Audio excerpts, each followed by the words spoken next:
తండ్రి అయిన దేవునికి యేసుక్రీస్తు ప్రభు వారి దీవెనామంలో కృతజ్ఞతాస్తులు చెల్లిస్తూ ఈ కార్యక్రమాన్ని చూస్తున్న మీ అందరికీ నా ప్రత్యేకమైన వందనాలండి. ప్రార్థన చేసుకుని ఈ కార్యక్రమాన్ని ప్రారంభించుకుందాం. పరిశుద్ధుడు అయిన మా ప్రీతండి, మీ గణామానికి వేలాది వందనాలు, స్తుతులు, స్తోత్రాలు చెల్లిస్తున్నాం. మమ్మల్ని బ్రతికించి మీ యొక్క కార్యక్రమాల్లో పాలు పంపులు పొందుతూ ఈ కార్యక్రమాన్ని చూస్తున్న ప్రతి ఒక్కరిని కూడా ఆత్మీయంగా, శారీరకంగా మీరు దీవించి నడిపించండి తండ్రి. ఈ వాక్యం మా హృదయాల్లో మీకు మహిమ తెచ్చేటటువంటిగా సహాయం చేయమని మా ప్రభు యేసుక్రీస్తు వారి దివ్యనామములో ఈ ప్రార్థన అడిగి వేడుకొనిచున్నాం పరమ తండ్రి, ఆమేన్. ప్రియమైన వారులారా, మనం దేవుని యొక్క వాక్యాన్ని మనం వింటున్నాం. పరిశుద్ధులుగా ఉండటానికి పిలిచాడని. పిలవటం అంటే సువార్త ద్వారా పిలుస్తారు.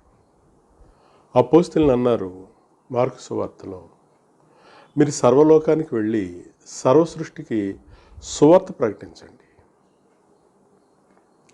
సువార్త ప్రకటిస్తే నమ్మి బాప్తిసం పొందినవాడు రక్షింపబడతాడు. నమ్మి బాప్తిసం పొందటం అంటే సందేశాన్ని వినటానికి సమయాన్ని ఇవ్వాలి, విన్న తర్వాత విశ్వసించాలి, విశ్వసించిన తర్వాత యేసుక్రీస్తుని ప్రభువుగా అంగీకరించాలి, అంగీకరించిన తర్వాత ఆ యేసుక్రీస్తు మన కొరకు చనిపోయారని, ఆయన యొక్క రక్తం ద్వారా మన పాప విమోచన కలుగుతుందని విశ్వసించి బాప్తిసం తీసుకుని సంఘంలో చేర్చబడి సంఘ కార్యక్రమాల్లో ఉంటే అప్పుడు రక్షణ. నమ్మి బాప్తిసం పొందిన తర్వాత ఎప్పటి వరకు ఉండాలంటే, మన ప్రకటన గ్రంథం 2:10 చూస్తే, మరణం వరకు నమ్మకంగా ఉండము. ఎప్పుడైతే నమ్మి బాప్తిసం పొంది దేవుని కొరకు నిర్ణయించుకున్నావు, నువ్వు కన్ను మూసే వరకు కూడా నమ్మకంగా ఉండాలి. ఆ నమ్మకంగా ఉండటానికి దేవుడు మనల్ని ఈ సువార్త ద్వారా మనల్ని హెచ్చరిక చేస్తున్నాడు. మనం పేతురు రాసిన మొదటి పత్రిక 3వ అధ్యాయము 9వ వచనం చూసినట్లయితే అండి, మొదటి పేతురు 3వ అధ్యాయము 9వ వచనంలో, ఆశీర్వాదమునకు వారసులగుటకు మీరు పిలువబడితిరి గనుక కీడుకు ప్రతి కీడైనను దోషణకు ప్రతి దోషణైనను చేయక దీవించండి. ఆశీర్వాదమునకు వారసులు అవటానికి ఏంటి ఆశీర్వాదం? ఆశీర్వాదం ఏంటంటే, మనం ఏమనుకుంటున్నామంటే భూమి మీద మనకి అన్నీ కూడా ఇస్తే అది ఆశీర్వాదం అనుకుంటున్నాం. కానీ అది ఆశీర్వాదం కాదండి. మనకంటే కోటీశ్వరులు ఉన్నారు, మనకంటే గొప్ప గొప్ప ఆస్తిపరులు ఉన్నారు. మన గ్రంథంలో చూస్తే ధనవంతుడైనటువంటి వాడు, బహుధనవంతుడైనటువంటి వాడు ఉన్నాడు, బహుధనవంతుడైనటువంటి వాడు ఉన్నాడు, పేదవాడైనటువంటి లాజరు ఉన్నాడు. ఇద్దరికీ కూడా మరణం వచ్చేసింది. మరణం వచ్చేస్తే ఇతనేమో అక్కడ పేదవాడిగా కనపడుతున్నాడు, పేదవాడేమో గొప్పవాడిగా కనపడుతున్నాడు. అది ఆశీర్వాదం. ఆ ఆశీర్వాదాన్ని యేసుక్రీస్తు వారు మత్తయి సువార్త 25వ అధ్యాయంలో ఏమంటున్నాడంటే, 34వ వచనంలో, అప్పుడు రాజు తన కుడివైపున ఉన్నవారిని చూచి, నా తండ్రి చేత ఆశీర్వదింపబడిన వారులారా రండి, లోకం పుట్టినది మొదలుకొని మీ కొరకు సిద్ధపరచబడిన రాజ్యమును స్వతంత్రించుకొనిడి. ఇది ఆశీర్వాదం. మనం చనిపోయామంటే మనం సంపాదించిందన్నీ కూడా ఇక్కడే విడిచిపెట్టేస్తాం. మన మీద ఏ బంగారం కూడా ఉంచరు. ఆశీర్వదింపబడిన వారులారా, మరణించిన తర్వాత మనం ఆశీర్వింపబడ్డామో శపింపబడ్డామో తెలుస్తుంది. ఇది ఆశీర్వాదం అంటే. ఆశీర్వాదానికి వారసులు అవటం పిలిచారని పేతురు గారు చెబుతున్నారంటే ఆశీర్వాదం అంటే ఇది. శాపం అంటే ఏంటంటే మత్తయి సువార్తలోనే 25:47 చదువుతున్నాను. అప్పుడైనా ఎడమవైపు ఉండువారిని చూసి శపింపబడిన వార్లారా, నన్ను విడిచి అపవాదికిని వాని దూతలకును సిద్ధపరచబడిన నిత్యగ్నిలోనికి పోడి. ఇది శాపం. అది ఆశీర్వాదము, ఇది శాపం. అది పేతురు గారి పత్రికలు అంటాడు అనమాట, ఆశీర్వాదమునకు వారసులు అవుటకు మీరు పిలువబడతారు. ఆశీర్వాదమునకు వారసులు అవుటకు పిలువబడటం అనగానే మనం దేవునిలోకి వచ్చిన తర్వాత నేటి సేవకులు కూడా, అమ్మ మీరు ఆశ్చర్యింపబడతారు, మీరు ఇల్లులు కట్టేసుకుంటారు, మీరు గొప్పవారుగా ఉంటారు, మీరు చాలా బాగుంటారు అనుకుంటారు. కానీ 2వ అధ్యాయము పేతురు పత్రిక 19వ వచనంలో కూడా ఒక మంచి మాట ఉంది. ఎవడైనను అన్యాయముగా శ్రమ పొందుచు దేవుని గురించిన మనస్సాక్షి కలిగి దుఃఖము సహించిన ఎడల అది హితమగును. తప్పిదమునకే దెబ్బలు తిన్నప్పుడు మీరు సహించిన ఎడల మీకేమీ ఘనము? మేలు చేసి బాధపడినప్పుడు మీరు సహించిన ఎడల అది దేవునికి మహిమగును. ఇందుకు మీరు పిలువబడితిరి. మేలు చేసి సహిస్తూ ఉంటే, మేలు చేస్తున్నప్పుడు సహిస్తున్నప్పుడు అంటే అందుకు పిలిచాడట. దేనికంటే బాధపడినప్పుడు మీరు సహించిన ఎడల, అంటే బాధలు ఉంటాయి, బాధలు ఉన్నప్పుడు సహించాలి. మత్తయి సువార్తలో కూడా ఒక మాట ఉంది, ఏమనంటే అక్రమము విస్తరించుటి చేత అనేకుల్లో ప్రేమ చల్లారును, అంతము వరకు సహించిన వాడెవడో వాడే రక్షింపబడను. అంతము వరకు సహించాలట. సహించడం అంటే ఏంటి? బాధలు, వేదనలు, నిందలు, సమస్యలు, ఎన్నో ఇబ్బందులు, ఇవన్నీ సహించడం. అంతవరకు సుఖపడేవాడు ఎవడో వాడు రక్షింపబడిన అనలేదు. సద్భక్తితో బ్రతుకుని ఉద్దేశం నీకుంటే హింసకు పొందుతావు.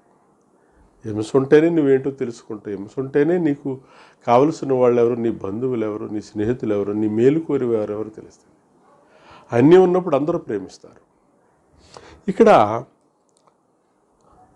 సువార్త విషయంలో మనకి సువార్త విషయంలో చెబుతూ ఇంకా అంటాడు, పేతురు పత్రికలోనేనండి 3వ అధ్యాయం 10 చదువుతున్నాను. జీవమును ప్రేమించి మంచి దినములు చూడగోరువాడు చెడ్డదాన్ని పలకకుండా తన నాలుకను కపటపు మాటలు చెప్పకుండా తన పెదవులను కాచుకునవలెను. అతడు కీడు నుండి తొలగి మేలు చేయవలెను, సమాధానం వెతికి దాన్ని వెంటాడవలెను. ప్రభువు కన్నులు నీతిమంతుల మీదను ఆయన చెవులు వారి ప్రార్థనల వైపును ఉన్నవి కానీ ప్రభువు ముఖము కీడు చేయడానికి విరోధముగా ఉన్నది. ఎంత గొప్ప విషయాలు చూడండి, ఎంత అద్భుతమైన విషయాలు చూడండి. మనిషికి చెబుతున్నాడు, ఏమంటాడంటే జీవమును ప్రేమించి మంచి దినములు చూడగోరువాడు. నేటి దినాల్లో జీవం అనగానే ప్రాణం అంటున్నారు, ప్రాణంలో జీవం ఉంది అంటున్నారు. ప్రాణంలో జీవం కదండి, రక్తంలో ప్రాణం ఉంది. రక్తములో ప్రాణం ఉంది. జీవం ఎందులో ఉన్నదంటే దేవుని యొక్క మాటలో ఉంది. జీవమును ప్రేమించి, జీవాన్ని ప్రేమించాలంటే దేవుని మాట వినాలి. దేవుని మాట వింటే నువ్వు జీవిస్తూ ఉంటావు అనమాట, నిత్యం జీవిస్తావు. ఆదిలో ఆదాము అవ్వలు దేవుని మాటని వినలేదు, అంటే జీవాన్ని పోగొట్టుకున్నారు. జీవాన్ని పోగొట్టుకుంటే ఆత్మ చచ్చిపోద్ది అనమాట. ఆత్మ ఎప్పుడైతే చచ్చిపోయిందో చీకటి అయిపోద్ది జీవితం. అంటే నరుని ఆత్మ యెహోవా పెట్టిన దీపం అంటాడు సొలొమోను గారు సామెతల గ్రంథంలో. అంటే ఈ ఆత్మ వెలుగుతూ ఉంటుంది అనమాట. వెలుగుతూ ఉన్న దాన్ని అపవాదిగాడు ఏం చేస్తాడంటే కట్ చేస్తాడు. నీ వెలుగుని కట్ చేస్తే నువ్వేం చేస్తున్నావో, ఎలా బ్రతుకుతున్నావో, ఏం మాట్లాడుతున్నావో, ఎలా ఉంటున్నావో నీకేమీ తెలియదు. అంటే చీకట్లోకి వెళ్ళిపోతావు అనమాట. ఒక దొంగవాడు ఒకవేళ నీ ఇంటిలోనికి వచ్చి నిన్ను హత్య చేయాలన్నా, నీ దోపిడీ చేయాలన్నా ముందర కరెంట్ కట్ చేస్తాడు, వాడెవడో తెలియకుండా ఉంటాను. అంటే సాతానుగాడు కూడా నీకు కరెంట్ కట్ చేస్తామంటే దేవుని యొక్క జీవాన్ని, నీ ఆత్మని ఆర్పేయటానికి దేవుని మాట వినకుండా చేస్తాడు. అన్నీ చేస్తావు, నువ్వు బాగానే ఉంటాయి. దేవుని గ్రంథాన్ని చదవటానికి నీకు సమయం ఉండదు, దేవుని సన్నిధికి వెళ్ళటానికి సమయం ఉండదు, దేవుని కార్యక్రమాలు చేయటానికి, అన్నిటికీ ప్రతి వేస్ట్ పని కూడా చేస్తావు. జీవము దేవుని మాటలో ఉంది. రక్తంలో జీవం ఉందని చెబుతున్నారు ఈరోజు. రక్తంలో జీవం లేదు, రక్తంలో ప్రాణం ఉంది. అయితే ఇక్కడ ఎఫెసీయులకు రాసిన పత్రికలో ఓ మాట ఉంది. 4వ అధ్యాయం 18వ వచనంలో, వారైతే అంధకారమైన మనసు గలవారై తమ హృదయ కాఠిన్యం వలన తమలోనున్న అజ్ఞానము చేత దేవుని వల్ల కలుగు జీవములో నుండి వేరుపరచబడిన వారే వేరైపోరట. దేవుని వల్ల కలుగు జీవములో నుండి అంటే సువార్త వింటున్నప్పటికీ కూడా, అంటే సువార్త వింటున్నప్పుడు కూడా జీవముల నుండి ఏమైపోతున్నారంటే వేరుపరచబడిన వారే తమ మనసునకు కలిగిన వ్యర్థతను అనుసరించి నడుచుకునిచున్నారు. మనసు వ్యర్థతను అనుసరించి నడుచుకుంటారు. వారు సిగ్గులేని వారై ఉండి నానా విధమైన అపవిత్రతను అత్యాశతో జరిగించుటకు తమ్ము తామే కామకత్వమునకు అప్పగించుకుని. కామకత్వం అంటే కోరిక, అనేకమైన కోరికలు. డబ్బు సంపాదించాలని కోరిక, పొలాలు సంపాదించాలని, లేకపోతే రియల్ ఎస్టేట్ చేసేయాలని, లేకపోతే ఏదేదో చేసేయాలని, అంటే అప్పగించేసుకుంటారంట. వ్యర్థత మనసు ఎప్పుడైతే నీకు దేవుని మీద నుంచి తొలగిపోయిందో ప్రియమైన వాళ్ళారా, దేవుని యొక్క గ్రంథాన్ని గ్రహించడానికి నీకు ఎప్పుడైతే తొలగిపోతుందో అంధకారం అయిపోద్ది జీవితం. నువ్వేదో బాగానే ఉన్నావు అనుకుంటావు, నువ్వు చాలా బాగున్నాను అనుకుంటావు, మంచి బట్టలు వేసుకుంటావు, మంచి బంగారం పెట్టుకుంటావు, మంచి కారులో తిరుగుతూ ఉంటావు, మంచి ఇళ్ళు కట్టుకుంటూ ఉంటావు, లేకపోతే అన్నీ చేస్తూ ఉంటావు. కానీ నీ మనసు అంధకారం అయిపోయింది. ఎందుకు అంధకారం అయిపోయింది అంటున్నాడంటే అజ్ఞానం చేత. అంటే నువ్వు జ్ఞానవంతుడు అనుకుని అజ్ఞానం అయిపోయావు అనమాట. అందుకని ఏమంటున్నాడంటే జీవమును ప్రేమించాలి. జీవమును ప్రేమిస్తే జీవం ఎందులో ఉందంటే దేవుని యొక్క మాటలో ఉంది. దేవుని మాటను ప్రేమించాలి. అసలు ఏం చెప్తున్నారు, ఎలా ఉంటున్నారు, ఏంటి అసలు గ్రంథం, అన్నీ ప్రేమిస్తూ ఉంటావు, అన్నెన్నో చూస్తూ ఉంటావు. ఇక చూస్తే తిమోతికి రాసిన పత్రికలో ఒక అద్భుతమైన మాట. తిమోతికి రాసిన పత్రికలో ఏమంటున్నాడంటే, ఏమని చెప్తుందంటే గ్రంథం 2వ తిమోతి 1వ అధ్యాయం 10వ వచనంలో, మన క్రియలను బట్టి కాక తన స్వకీయ సంకల్పమును బట్టి దేవుడు సొంత సంకల్పం, సొంత నిర్ణయం, తన స్వకీయ సంకల్పమును బట్టి అనాది కాలమునే క్రీస్తు యేసునందు మనకు అనుగ్రహింపబడినది, క్రీస్తు యేసును మన రక్షకుని ప్రత్యక్షత వలన బయలుపరచబడినదినైనా తన కృపను బట్టి మనలను రక్షించి పరిశుద్ధమైన పిలుపుతో ఆయన మనలను పిలిచెను. ఆ క్రీస్తు యేసు మరణమును నిరర్ధకము చేసి, యేసు ప్రభువారు మరణాన్ని ఏం చేశాడట? నిరర్ధకం చేసేసాడు. ఈ రోజున ప్రపంచం అంతా మరణానికి భయపడిపోతున్నారు. మరణాన్ని నిరర్ధకము చేసి జీవమును అక్షయతను సువార్త వలన వెలుగులోనికి తెచ్చును. సువార్తలు ఏముందంటే జీవం ఉంది, సువార్తలు ఏముందంటే అక్షయత ఉంది, సువార్తలు ఏముందంటే వెలుగు ఉంది, సువార్తలు ఏముందంటే మరణాన్ని నాశనం చేసేసింది. సువార్త వినరండి ఈ రోజుని, సువార్త కొరకు బ్రతకరండి ఈ రోజుని, సువార్త చెప్పించరండి ఈ రోజుని. ఆ సువార్త ఏముందిలేండి అంటారు. సువార్త వింటుంటే నీకేమనిపిస్తుందంటే, ఏముంటుందంటే వెలుగుంటుంది, జీవం ఉంటుంది, ఇంకేముంటుందంటే అక్షయత ఉంటుంది, ఇంకా నీకేముంటుంది? పరిశుద్ధమైన పిలుపు అనమాట, కృప ఉంటుంది. సువార్త వినటానికి ఇష్టపడండి సహోదరి సహోదరులారా. సువార్త చెప్పించండి. నీ ధనం చేత మంచి సువార్త చెప్పించండి. నువ్వైనా సువార్త చెప్పించు, నువ్వైతే సువార్త చేయొచ్చు.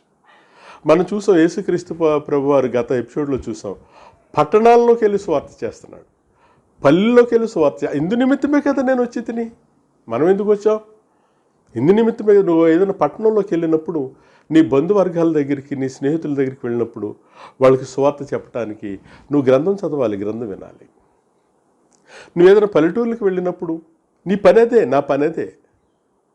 అలా చెబుతున్నప్పుడు నువ్వు స్టడీగా ఉంటావు ప్రవర్తనలో. అలా చెబుతున్నప్పుడు నువ్వు దేవుని ఎడల భయభక్తులు కలిగి ఉంటావు. అలా చెబుతున్నప్పుడు నీ బిడ్డలు కూడా భయపడుతూ ఉంటారు.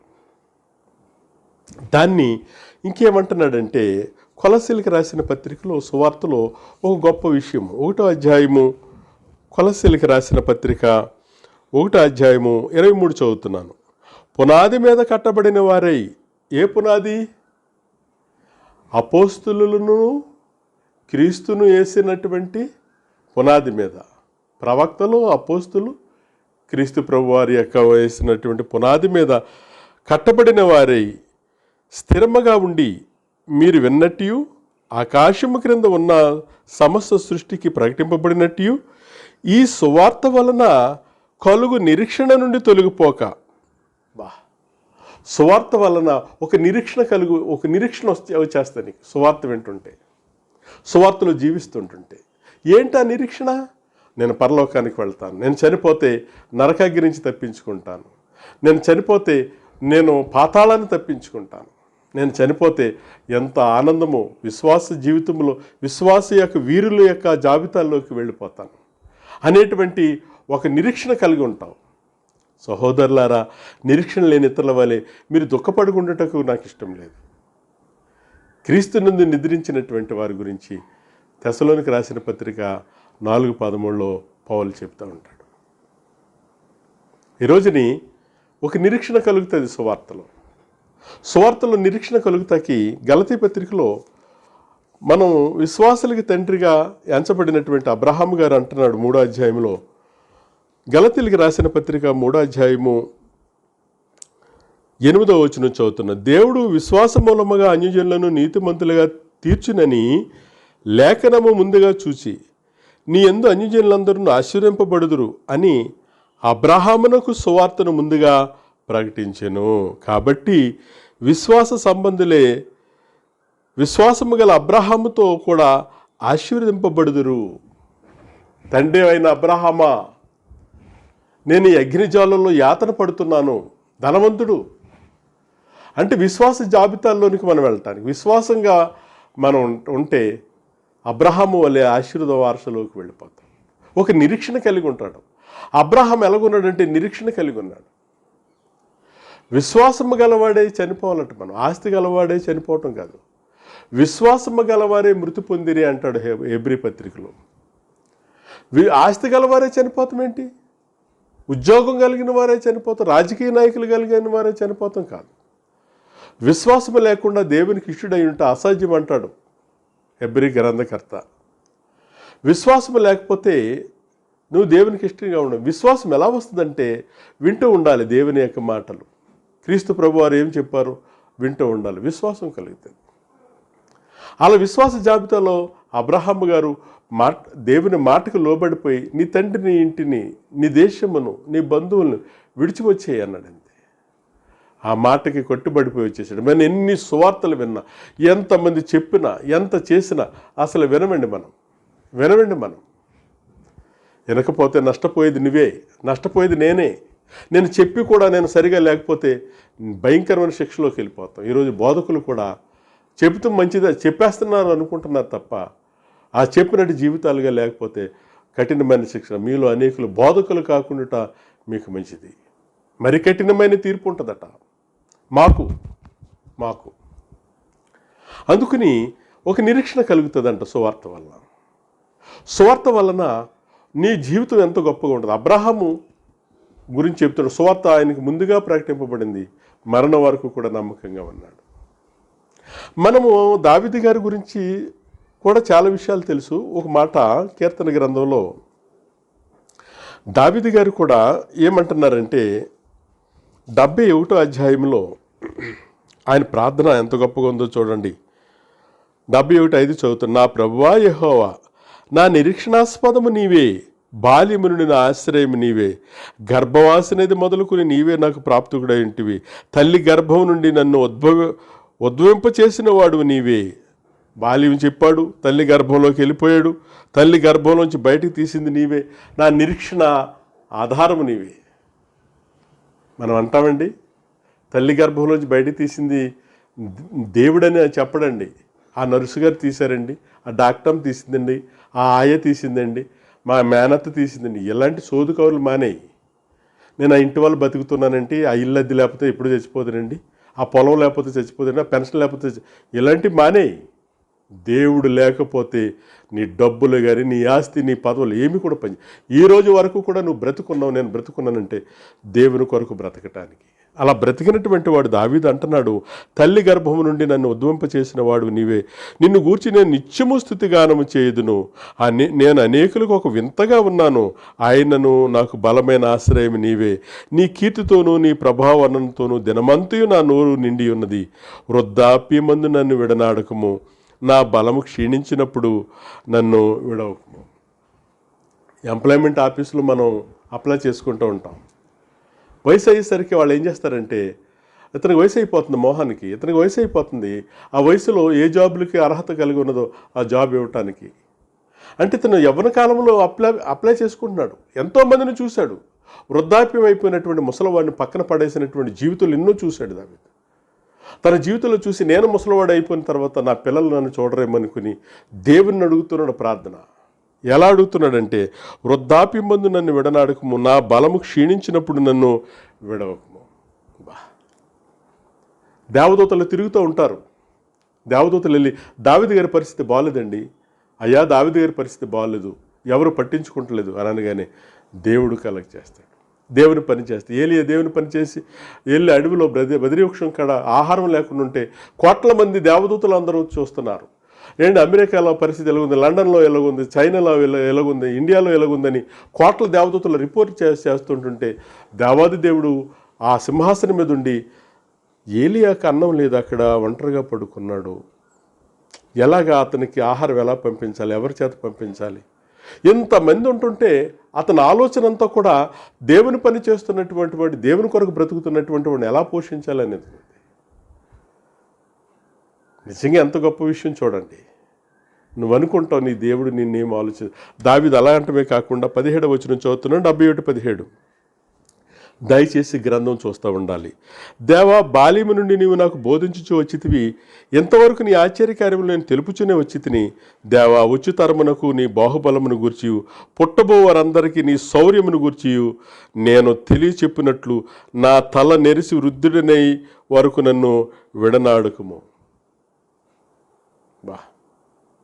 బాల్యం నుండి నాకు చెబుతున్నావు. బాల్యం నుండి చెబుతుంటే నేను ఏం చేస్తాను తెలుసా? వచ్చి తరం వారికి నీ బాహుబలము, నువ్వు ఎంత గొప్పవాడు. గొర్రెలు కాసుకున్న నన్ను ఒక కర్ర తీసుకుని గొర్రెల వెనకాల తిరుగుతున్న నాకు రాజదండం ఇచ్చి సింహాసనం మీద కూర్చుండే భాగ్యం ఇచ్చారు. అలాంటిది పుట్టబో వారికి చెప్తాను నువ్వు నీ గురించి. నువ్వు ఎప్పుడైనా ప్రార్థన చేస్తావు అలాగా? నా మనవరాలకు చెప్తాను, నా మనవడికి చెప్తాను, నేను బ్రతుకుంటే ఇంకా వాళ్ళ పిల్లలకు కూడా చెప్తాను. అయ్యా అలా చెప్పం మనం, అలా చెప్పం. దావీదు మరణకాలం ఆయన దగ్గరకు వచ్చినప్పుడు సొలొమోను పిలుస్తున్నాడు. సొలొమోను పిలిచి సొలొమోను తోటి అంటున్నాడు, ఏమని అంటున్నాడంటే, సొలొమోను తోటి రాజుల గ్రంథము 2వ అధ్యాయం మన అందరికీ తెలిసినటువంటి విషయంలో ఏమంటున్నాడంటే, 2 మొదటి రాజుల గ్రంథం. దావీదునకు మరణకాలము సమీపింపగా అతడు తన కుమారుడైన సొలొమోనుకి ఎలాగూ ఆజ్ఞాపించెను. లోకులందరూ పోవలసిన మార్గమును నేను పోవుచున్నాను. ఎంత ధైర్యంగా చెబుతున్నాడండి బాబు. ఈరోజు ముసలోళ్ళు అయిపోయేటప్పుడు కంగారు పడిపోతూ ఉంటారు. కానీ ధైర్యం ఎవరికి చెప్తున్నాడు? బ్రతుకున్న వాడికి ధైర్యం చెప్తున్నాడు, వెళ్ళిపోతున్నటువంటి వారికి. వాంగ్మూలం అంటారు దీన్ని. చనిపోతున్నప్పుడు, కాలిపోయినప్పుడు, యాక్సిడెంట్లు అయినప్పుడు, మరణకాల స్థితిలో ఉన్న పోలీసు వారు వాంగ్మూలం తీసుకుంటారు. వాంగ్మూలం తీసుకుంటే ఇక్కడ వాంగ్మూలం తీసుకుంటున్నాడు. దావీదునకు మరణకాలం సమీపింపగా అతడు తన కుమారుడైన సొలొమోనుకి ఎలాగ ఆజ్ఞ ఇచ్చాను. లోకులందరూ పోవలసిన మార్గమును నేను పోవచ్చున్నాను. కాబట్టి నువ్వు ధైర్యము తెచ్చుకుని నిబ్బరము కలిగి నీ దేవుడైన యెహోవా అప్పగించిన దాన్ని కాపాడి ఆయన మార్గమును అనుసరించిన యెడల నువ్వు ఏ పని పూనికనను ఎక్కడ తిరిగినా అన్నింటిలో వివేకముగా నడుచుకుందువు. మోషే ధర్మశాస్త్రం రాయబడి ఉన్న దేవుని కట్టడలను, ఆయన నియమించిన ధర్మం అంతటిని, ఆయన న్యాయ విధులను, శాసనములను గైకొనుము. అప్పుడు నీ పిల్లలు తమ ప్రవర్తన విషయంలో బహు జాగ్రత్తగా నుండి నా ఎదుట తమ పూర్ణ హృదయముతో పూర్ణ మనసుతో సత్యమును అనుసరించి నడుచుకుని ఎడల ఇశ్రాయేలు రాజ్య సింహాసనం మీద ఆసీనుడగు ఒకడు నీకు ఉండక మానడని యెహోవా నన్ను గూర్చి ప్రమాణం చేశాడు నాయన. చనిపోయేటప్పుడు కూడా ఇందాక ప్రార్థన చేశాడు ఎవరి కాలంలో, పుట్టబో వారికి చెప్తాను నీ శౌర్యాన్ని గురించి. నువ్వు ఎప్పుడైనా చెబుతావా? ఒకవేళ ఏదైనా సేవకులు నీ ఇంటికి వస్తే, ఏంటి కొంచెంసేపు వర్తమానం చెప్పండి, మా ఊళ్ళో అమెరికా నుంచి వచ్చారు, లేకపోతే హైదరాబాద్ నుంచి వచ్చారు, బెంగళూరు నుంచి వచ్చారు అని అంటావా? అనవు. సేవకుడు చూడగానే వెళ్ళిపోతాడు కారు వేసుకుని. వెళ్ళిపోతా. నువ్వేం చెప్తావు సేవకుడికి? మా మనవడికండి, మా అబ్బాయికండి సాఫ్ట్వేర్ అయిపోయాడండి, 1,50,000 జీతం అండి, 1,50,000 జీతం. అబ్బా నన్ను కూర్చోబెట్టి జ్యూస్ ఇచ్చేస్తాడు, ఆ టయానికి అన్నీ ఎట్టేస్తాడు. ఈ సోదు కవర్లు ఎందుకురా బాబు, ఈ సోదు కవర్లు ఎందుకు అంటే ఆడు వెళ్ళిపోతున్నాడంటే నువ్వు ఆడు నీ మాట వింటలేదు. నువ్వు అలా పెంచావండి, లోకానుసారంగా పెంచావు. నిన్ను లెక్క అడుగుతాడు దేవుడు. దావీదు గారు అంటున్నాడు, తన కుమారుని పిలిచి మరణకాలం విషయంలోకి పిలిచి దేవుని యొక్క మాట వినాలి, మోషే చేత వ్రాయించినటువంటి ధర్మశాస్త్రాన్ని అనుసరించాలి అని చెప్తున్నాడు. అలాంటి వారికి పరలోకము, అలాంటి వారికి నిత్య జీవితం, అలాంటి వారికి దేవుడు ప్రేమించేటువంటి వాడు. అలాంటి వారి మరణమును దేవుడు ప్రేమిస్తాడు. తన భక్తుల మరణం ఇష్టముగా ఉంటుంది ఆయనకి. అందుకని సువార్త వినాలి. సువార్త వినకుండా మనకేమీ కూడా ఉండదు. సువార్త విని ఏం చేయాలంటే నిరీక్షణ కలిగి ఉండాలి. సువార్త విన్నటువంటి వాడికి భయం ఉండదు. సువార్త విన్నటువంటి వాడికి భయం ఉండదు. జీవమును ప్రేమించే వారికి, జీవం అంటే దేవుని మాటలో జీవం ఉందండి. ఈ లోకంలో దేన్ని ప్రేమిస్తున్నారంటే ప్రాణాన్ని ప్రేమిస్తున్నారు. ఓ నా ప్రాణమా తిను, త్రాగు, సంతోషించు, ఆనందించు అనేటువంటి వారికి ఉన్నారు ఈ రోజుని. జీవాన్ని ప్రేమించేటువంటి వారు లేరు. ప్రకటన గ్రంథంలో చెబుతున్నాడు యోహాను గారు ఏమంటున్నారంటే ప్రకటన గ్రంథం 12వ అధ్యాయము, ప్రకటన గ్రంథం 12వ అధ్యాయము దయచేసి చూడండి. 11వ వచనం, వారు గొర్రెపిల్ల రక్తమును బట్టి తామిచ్చిన సాక్ష్యమును బట్టి వారిని జయించి ఉన్నారు. అంటే క్రీస్తు రక్తాన్ని బట్టి నీ సాక్ష్యం, నీ జీవితము ఒక దేవునికి మహిమకరంగా. ఏనాడు కూడా ఆదివారం ఆరాధనలో క్రీస్తు రక్తాన్ని తీసుకోవటానికి, క్రీస్తు యొక్క శరీరానికి సాదృశ్యమైన రొట్టెని, సాదృశ్యమైన ద్రాక్షారసాన్ని తీసుకోవటానికి క్రమబద్ధీకరణ లేనటువంటి వారు, అసలు దాన్ని నెల మర్చిపోయినటువంటి వారు. అలాంటి వాళ్ళు ఏం చేయిస్తారు సాతాన్ని? అలాంటి వారు ఏం చేయిస్తారు మరణాన్ని? అలాంటి వాళ్ళు ఏం చేయిస్తారు? అలాంటి వాళ్ళు ఏం ప్రేమిస్తారు? దాన్ని అంటున్నాడండి 11లో, వారు గొర్రెపిల్ల రక్తమును బట్టి తాము ఇచ్చిన సాక్ష్యమును బట్టి వారిని జయించి ఉన్నారు, కానీ మరణం వరకు తమ ప్రాణములను ప్రేమించిన వారు కారు. క్రైస్తవుడు, క్రీస్తులు కడగబడిన వారు, రక్షింపబడినటువంటి వారు మరణాన్ని కూడా ఏం చేయలేరు చెప్పండి. మరణాన్ని కూడా వాళ్ళు ఏం చేస్తారంటే మరణమును, తమ ప్రాణమును ప్రేమించిన వారు, ప్రాణం ఏమైపోయినా పర్లేదు, కానీ లోకంలో రక్షణ లేనటువంటి వారు, దేవుడు లేనటువంటి వారు ప్రాణాన్ని ప్రేమిస్తారు. దేవుని కలిగినటువంటి వారు, రక్షింపబడినటువంటి వారు దేన్ని ప్రేమిస్తారంటే జీవాన్ని ప్రేమిస్తారు. జీవం ఎందులో ఉందంటే దేవుని మాటలో ఉంది. రక్షణ ఎలాగొస్తుందని అంటే ఒక మాట చేసి ప్రార్థన చేసుకుందాం. రోమా రాసిన పత్రికలో రక్షణ మనిషికి ఎలా వస్తుందంటే 10వ అధ్యాయంలో చాలా విలువైన మాట. రక్షణ అందరూ తీసుకుంటారు, నేను తీసుకున్నాను అనుకుంటాను. ఈ రక్షణ 10వ అధ్యాయం 9వ వచనంలో, అదేదనగా యేసు ప్రభు అని నీ నోటితో ఒప్పుకుని, యేసుని ఎలా ఒప్పుకోవాలి? ప్రభు అని ఒప్పుకోవాలి. దేవుడని ఒప్పుకోమంటున్నారు ఈ రోజుని దొంగలు, అబద్ధికులు. యేసుని ప్రభువుగా నియమించాడు. క్రైస్తవులకి యేసుని ప్రభువుగా నియమించాడు. ఇశ్రాయేలుకి దేవుడు ప్రభువుగా ఉన్నాడు. కానీ చనిపోయి తిరిగి లేచిన తర్వాత 2:36లో ఇశ్రాయేల్ అంతా రూఢిగా తెలుసుకోవాలి, ఈయనను ప్రభువుగాను క్రీస్తుగా నియమించాడు అంటున్నారు. అందుకని యేసు ప్రభు అని నోటితో ఒప్పుకుని దేవుడు మృతుల్లో నుండి ఆయనను లేపినని నీ హృదయమందు విశ్వసించిన ఎడల నీవు రక్షింపబడదువు. ఎలాగటండి? దేవుడు మృతుల్లో నుండి లేపాడని. చెరువు దగ్గరకో, గోదావరి దగ్గరకో, కాలా దగ్గరకో, సముద్రం దగ్గరకో, లేకపోతే ట్యాంకుల దగ్గరకు తీసుకెళ్తారు సేవకులు. అమ్మ యేసుక్రీస్తుని నువ్వు అంగీకరిస్తున్నావా? అంగీకరిస్తున్నానండి. నీ పాపాల కొరకు ఆయన చనిపోయారు అని నేను నమ్ముతున్నావా? నమ్ముతున్నానండి. మరి నువ్వు దేవుని కొరకు బ్రతుకుతావా? బ్రతుకుతున్నాను. ఆయన చనిపోయి తిరిగి లేచాడని విశ్వసిస్తున్నావా? విశ్వసిస్తున్నానండి. ఆయన దేవుడని నమ్ముతున్నావా? నమ్ముతున్నానండి అంటారు. అంత తప్పండి. నీ ఫౌండేషనే రాంగ్ వేస్తున్నాడు అంతే. అంటే ఆయన లేచిపోయాడంటే ఎవరు లేరని? దేవుడు లేడు. ఆయన లేచిపోయాడంటే దేవుడు, ఆయన లేపాడు. ఇక్కడ అంటున్నాడు 10:9లో రోమా రాసిన పత్రికలో, దేవుడు మృతుల్లో నుండి ఆయన లేపినని నీ హృదయమును విశ్వసించిన ఎడలా నీవు రక్షింపబడదువు. అలాంటి రక్షణ కలిగినటువంటి వారు, అలాగే స్వార్థ విన్నటువంటి వారు, అలాగే దేవుని కోసం ఎదుగుతున్నటువంటి వారు, నీ కుటుంబాన్ని చేసినటువంటి వారు, దేవుడు నిన్ను ఆశీర్వదిస్తాడు. నిత్య జీవితానికి, పరలోకానికి వారసురాలుగా ఉంటాం. ఎంతవరకు వాక్యం విన్నందుకు మీ అందరికీ ప్రత్యేకమైన వందనాలు, ప్రణామాలు చెల్లిస్తున్నాను.